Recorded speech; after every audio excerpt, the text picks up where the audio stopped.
দর্শক এই যে দেখেন, এই যে ধুন্দল তুলতাছি, এই যে টাকার প্রয়োজন, এই যে ধুন্দল বিক্রি দিব, এই যে টাকার খুব প্রয়োজন।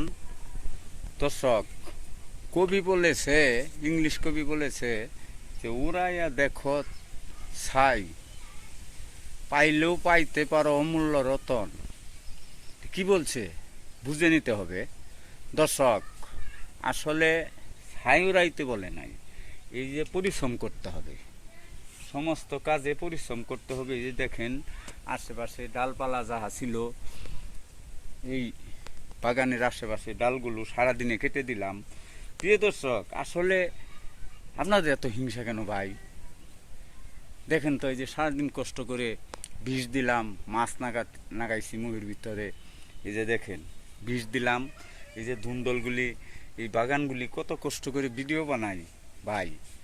কেন আমার ভিডিওটা কমেন্ট করেন না, শেয়ার করেন না? কেন এত হিংসা করেন আপনারা? আশা করি সবাই আমার ভিডিওটি শেয়ার করবেন, কমেন্ট করবেন। আমি রোদের ভিতরে খুব কষ্ট করে ভিডিও বানাই। এই যে দেখেন ধুন্দলের গাছ পরিষ্কার করলাম, এই যে ধুন্দলগুলির মধ্যে বিষ দিলাম, ভিটামিন বিষ দিলাম। ভিডিওটি দয়া করে শেয়ার করবেন, কমেন্ট করবেন, সাবস্ক্রাইব করবেন। সবাইকে ধন্যবাদ। আসসালামু আলাইকুম প্রিয় দর্শক।